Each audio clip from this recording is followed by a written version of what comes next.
जयपुर के पास एक छोटे से गांव में पारसमल मित्तल नाम का एक युवक रहता था।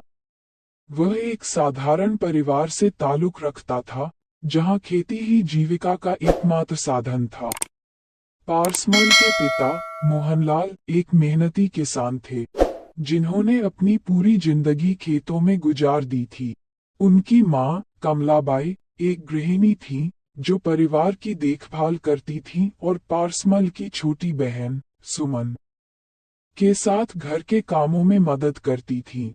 पारसमल का सपना था कि वह कुछ ऐसा करे जिससे उसकी पहचान बने और वह अपने परिवार की आर्थिक स्थिति को सुधार सके। वह अपने पिता की तरह किसान नहीं बनना चाहता था, बल्कि कुछ अलग और बड़ा करना चाहता था।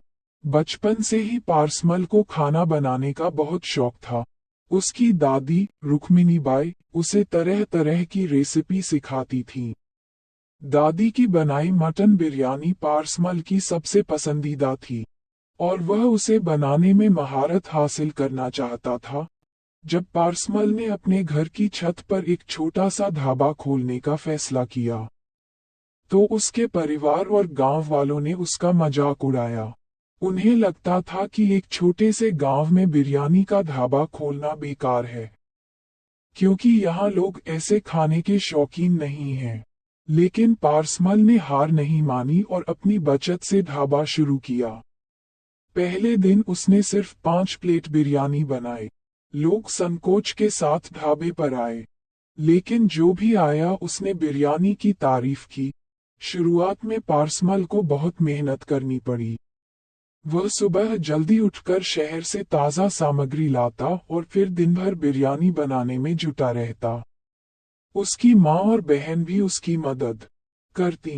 पारसमल की माँ मसाले तैयार करती और बहन सब्जियां काटती। इस तरह पूरे परिवार ने मिलकर ढाबे को चलाया। एक दिन गांव में एक बड़ी शादी का आयोजन हुआ। पारसमल को वहां बिरयानी बनाने का मौका मिला। उसने अपने खास मसालों और दादी की रेसिपी का इस्तेमाल करते हुए लाजवाब बिरयानी बनाए।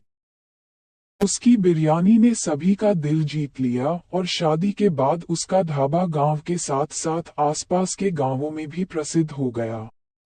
धीरे धीरे पारसमल के ढाबे की खबरें फैलने लगीं।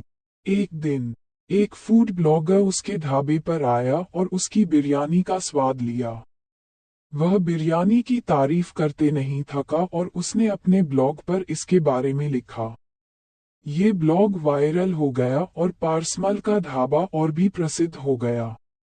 सोशल मीडिया की वजह से पारसमल के ढाबे की प्रसिद्धि दूर दूर तक फैल गई।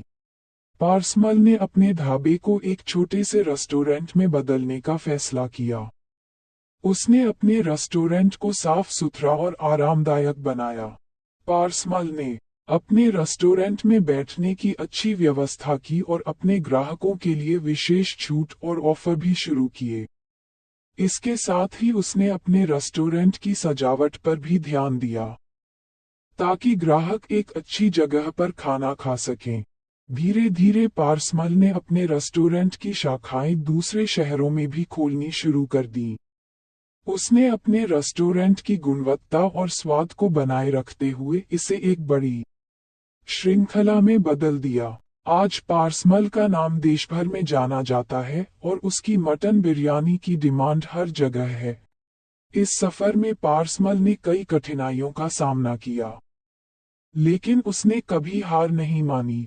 उसकी सफलता की कहानी एक प्रेरणा है उन सभी के लिए जो अपने सपनों को साकार करना चाहते हैं। पारसमल का मानना है कि अगर आप अपने शौक को अपना पेशा बना लें और पूरी मेहनत और ईमानदारी से काम करें, तो सफलता जरूर मिलेगी।